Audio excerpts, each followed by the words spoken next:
പണി എരന്ന് വാങ്ങുക ചോദിച്ചു വാങ്ങാന്നൊക്കെ കേട്ടിട്ടില്ലേ? അതേ അവസ്ഥയാണ് ഇപ്പോൾ സൗദിക്ക് കിട്ടിയിട്ടുള്ളത്. അതായത് ഹൂത്തി നേതാക്കളെ മൊത്തത്തിൽ അങ്ങ് ലാൻഡ് ചെയ്യിപ്പിക്കാണ്ടിരിക്കാൻ. അങ്ങനെ പറഞ്ഞു കഴിഞ്ഞാൽ ഈ ഹൂത്തി നേതാക്കളും അതുപോലെ തന്നെ കുറച്ച് ഹൂത്തി സപ്പോർട്ടേഴ്സും എല്ലാവരും കൂടെ കഴിഞ്ഞ ദിവസം അയത്തുള്ള ഖാമനയുടെ ഖബറടക്കത്തിന് ഇറാനിലോട്ട് വന്നിരുന്നു. ഇവർ തിരിച്ചു പോയിട്ട് ഇവർ ലാൻഡ് ചെയ്യാൻ പോകുന്നത് ഹൂത്തികളുടെ നിയന്ത്രണത്തിലുള്ള സന എയർപോർട്ടിലോട്ടാണ്. ആ എയർപോർട്ടിൽ അങ്ങോട്ട് പോയിട്ട് അവിടുത്തെ കംപ്ലീറ്റ് റൺവേ അങ്ങോട്ട് സൗദി തകർത്തു. യുദ്ധം ചെയ്തതാ. അതായത് യുദ്ധം ചെയ്ത ഒരു ശീലമൊന്നും ഇപ്പം ഇല്ല.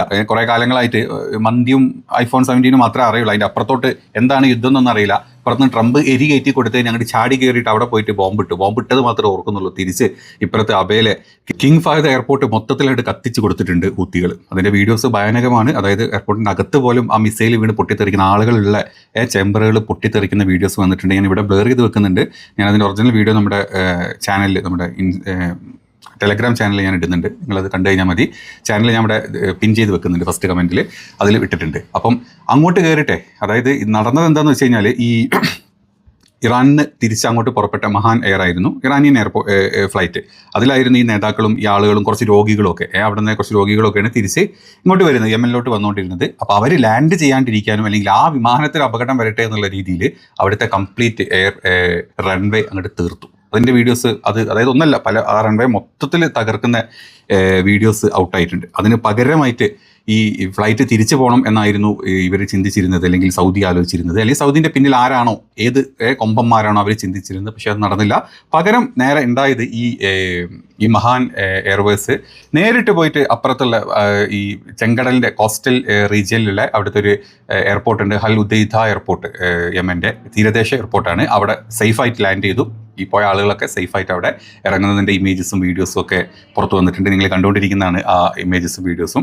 അങ്ങനെ എന്താണോ ഇവർ ഉദ്ദേശിച്ചത് ആ കാര്യം ഒട്ടും നടന്നില്ല. പകരം നല്ല രീതിയിൽ അങ്ങോട്ട് പണി കിട്ടുകയും ചെയ്തു. ഏകദേശം ഈ കിങ് ഫഹദ് എയർപോർട്ട്, അബേലുള്ള എയർപോർട്ടിൻ്റെ ഒരു ഭാഗം മൊത്തത്തിൽ കത്തി അമരണ വീഡിയോസ് പുറത്തു വരുന്നുണ്ട്.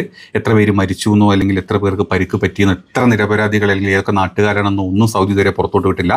സൗദി വിചാരിച്ച് എളുപ്പമാണ്, അങ്ങോട്ട് തീർത്ത് കളയാം, ഹൂത്തികളെയും ബാക്കിയുള്ളവരെ അങ്ങ് തീർത്ത് അമേരിക്കയുടെ കൂടെ കൂടി മച്ചാൻ കളിച്ച് എപ്സ്റ്റീൻ ഫയൽസിൽ കാണുന്ന പോലെ പെണ്ണുങ്ങളെ അല്ലെങ്കിൽ കുട്ടികളെയും കൂട്ടിക്കൊടുത്ത് ജീവിക്കാം എന്ന് സൗദി രാജാവോ അല്ലെങ്കിൽ MBSോ ആരാണോ വിചാരിച്ചത്, അവന്മാരുടെ അണ്ണാക്കിൽ കിട്ടിയ ഒരു പണിയായി പോയി ഇന്നലെ ഉണ്ടായിട്ടുള്ളത്. സത്യത്തിൽ ഈ മുസ്ലിങ്ങളെ പരസ്പരം അടുപ്പിച്ച് ഇതേപോലെ പരസ്പരം അടുപ്പിച്ച് തീർക്കുക എന്നുള്ളത് മാത്രമാണ് ഇസ്രായേലികളുടെയും അല്ലെങ്കിൽ അമേരിക്കൻസിൻ്റെയും ചിന്ത. എന്നിട്ടും അതിൽ കറക്റ്റായിട്ട് പോയി വീണ് കൊടുക്കുന്നുണ്ട് എല്ലാ എന്താ പറയുക ഇസ്ലാമിക് രാജ്യങ്ങളുടെ ഈ പറഞ്ഞ നേതാക്കന്മാർ. മൊത്തം ഈ മന്തിയും ഐഫോണും എല്ലാ ജീവിതം, അല്ലെങ്കിൽ മന്തിയും ഐഫോണും, അല്ലെങ്കിൽ വിദേശ രാജ്യത്ത് പോകുമ്പോൾ പെണ്ണും എല്ലാ ജീവിതം എന്ന് ഇവന്മാർക്ക് അറിയാൻ പോകുന്നില്ല. ഇവന്മാരിങ്ങനെ സുഖിച്ച് ജീവിക്കാം അമേരിക്കയുടെ സപ്പോർട്ടോട് കൂടി എന്നാണ് വിചാരിക്കുന്നത്. പക്ഷേ തിരിച്ച് ഇപ്പുറത്ത് ഇവരെ അറ്റാക്ക് ചെയ്യുന്ന ആൾക്കാർ ഇപ്പം ഗസ പോലെ തീർത്ത് കളയാം ഇറാൻ എന്ന് വിചാരിച്ച് വന്നിട്ട് ഇപ്പോൾ ഒന്നും ചെയ്യാൻ പറ്റാത്ത ഒരവസ്ഥയിലാണ് നിൽക്കുന്നത്. അതേപോലെ തന്നെ ഹൂത്തികളൊക്കെ ദന്ന് തീരുന്നു വിചാരിച്ച്. പക്ഷേ അമേരിക്കൻ സപ്പോർട്ടോട്, അതായത് അമേരിക്കയുടെ ഈ എയർ ഡിഫൻസ് സിസ്റ്റം ഉണ്ടായിട്ട് പോലും ഈ അബ എയർപോർട്ടിലൊക്കെ ഇത്രയും ക്ലിയർ ആയിട്ട് ഹൂത്തികൾക്ക് മിസൈൽ വിടാൻ പറ്റുന്നുണ്ടെങ്കിൽ അവർ വിചാരിച്ചു കഴിഞ്ഞാൽ ഇപ്പോൾ ഇവിടുത്തെ വലിയ വലിയ ബിൽഡിങ്ങുകളിലോട്ടും, അല്ലെങ്കിൽ നിങ്ങൾ ആലോചിച്ച് നോക്കി ജനവാസ കേന്ദ്രങ്ങളിലോട്ടൊക്കെ യുദ്ധം മൂർച്ഛിച്ച് കഴിഞ്ഞാൽ ഇനി അങ്ങനെ മുന്നോട്ട് പോവുക, എത്ര ആൾക്കാരുടെ ജീവിതം കാര്യങ്ങളും എന്തൊക്കെയാണ് എഫക്ട് ചെയ്യാൻ പോകുന്നത് എന്നുള്ളൊരു ചിന്ത ഏതായാലും ഈ ലോകത്തിലെ മൊണ്ണകളായിട്ടുള്ള അറബ് നേതാക്കൾക്കില്ല എന്നുള്ളത് ഈ ഒരു ആക്ടിൻ്റെ ഭാഗമായിട്ട് വ്യക്തമായിട്ടുണ്ട്. ഇത് മാത്രമല്ല, ഇന്നലെ രാത്രി ഇറാനിലോട്ട് ഭയങ്കരമായിട്ട് അമേരിക്കയുടെ ആക്രമണങ്ങൾ നടന്നിരുന്നു. ഒട്ടും വൈകാണ്ട് തിരിച്ച് ഇറാൻ നല്ല രീതിയിൽ തിരിച്ചടിച്ചിട്ടുണ്ട്. ഏറ്റവും കൂടുതൽ അടി കിട്ടിയിട്ടുള്ളത് ബഹ്റൈനിലാണ്.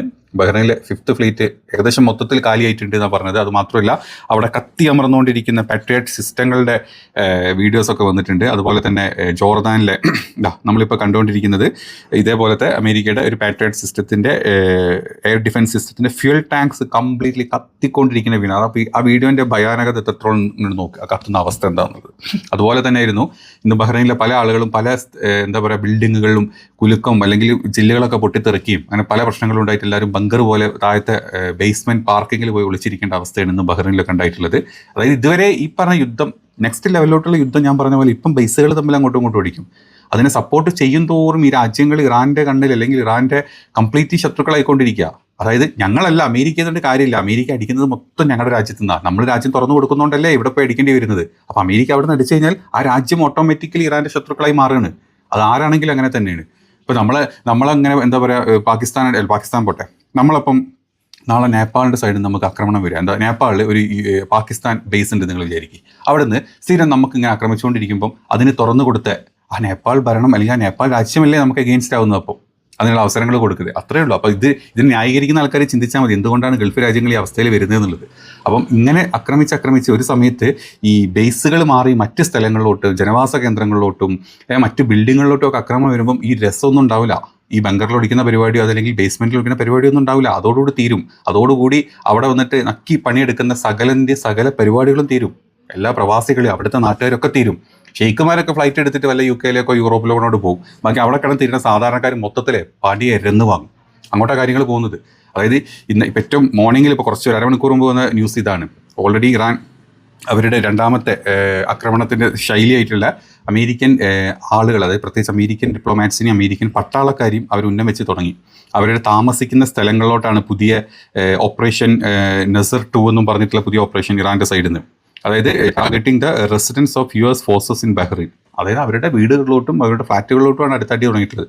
അത് ഓപ്പറേഷൻ നസർ 2 എന്നും പറഞ്ഞിട്ടുള്ള പുതിയ ഒരു വേവ് ഓഫ് പുതിയൊരിതാണ്. അപ്പോൾ ഇതുപോലെ ഇങ്ങനെ അടി കയറി പിന്നെ നെക്സ്റ്റ് ലെവലിലോട്ട് മാറിക്കൊണ്ടിരിക്കും. ഇന്നിപ്പോൾ കുവൈറ്റിൽ രാവിലെ നല്ലപോലെ അടിച്ചിട്ടുണ്ട്. ഇതൊക്കെ തസ്ലിം ന്യൂസിൽ വന്നിട്ടുള്ളതാണ്. Terrific explosion rock Bahrain. അത് കഴിഞ്ഞ് വിത്തിൻ സെക്കൻഡ്സിൽ തന്നെ അടുത്തത് വന്നത് explosion this time in Kuwait. ഈ രാജ്യങ്ങൾ കംപ്ലീറ്റ്ലി തകർത്തുകൊണ്ടിരിക്കുകയാണ്. അതായത് ഈ ഏരിയകൾ കംപ്ലീറ്റ്ലി തീർന്നുകൊണ്ടിരിക്കുകയാണ്.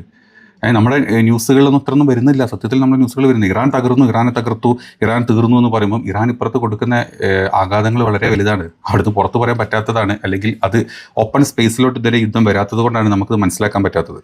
ഇതേ സമയത്ത് തന്നെയാണ് ഇപ്പം ഇറാൻ ഹോർമോസിലെ കപ്പലുകൾ ആക്രമിക്കുന്നത്. അതായത് ഇറാൻ പറഞ്ഞത് കേൾക്കാണ്ട് അവിടെ ക്രോസ് ചെയ്യുന്ന കപ്പലുകൾ ആക്രമിച്ചുകൊണ്ടിരിക്കുകയാണ്. അങ്ങനെ ആക്രമിച്ചിട്ടുള്ള ഒരു കപ്പൽ ഇന്ത്യക്കാരായിരുന്നു ഏറ്റവും കൂടുതൽ. അതിലൊരു ഇന്ത്യക്കാരൻ മരിച്ചിട്ടുണ്ട്. മരിക്കുക മാത്രമല്ല 8 പേർക്ക് പരിക്ക് പറ്റിയിട്ടുണ്ട്. അങ്ങനെ 2 കപ്പലുകൾ ഇന്ന് രാവിലെ ഇറാൻ തകർത്തിട്ടുണ്ട്. അമേരിക്കയുടെ വാക്കും കേട്ടിട്ട് ക്രോസ് ചെയ്യാൻ പോയ കപ്പലുകളാണ്. ഇറാൻ പോകരുതെന്ന് പറഞ്ഞിട്ടും അമേരിക്കയുടെ വാക്ക് കേട്ട് ക്രോസ് ചെയ്യാൻ പോയ കപ്പലുകളാണ്. ഏതായാലും ഇറാനിയൻ പ്രതിനിധിനെ വിളിച്ചിട്ട് നമ്മുടെ ഇന്ത്യൻ വിദേശകാര്യ മന്ത്രാലയം നമ്മുടെ ആശങ്കകൾ അറിയിച്ചിട്ടുണ്ട്. നിങ്ങൾ കപ്പൽ വിട്ടുതരണം എന്നൊക്കെ പറഞ്ഞിട്ടുണ്ട്. പക്ഷേ ഇറാൻ ഇനിയിപ്പം ഏത് രീതിയിൽ വിട്ടുകൊടുക്കില്ല എന്നൊക്കെ നമ്മൾ കണ്ടു തന്നെ അറിയേണ്ടി വരും. യുദ്ധത്തിൻ്റെ പുതിയ അപ്ഡേറ്റുകൾ എന്താണെന്നുള്ളത് നമുക്ക് അടുത്തൊരു വീഡിയോയിൽ ചെയ്യാം. അപ്പം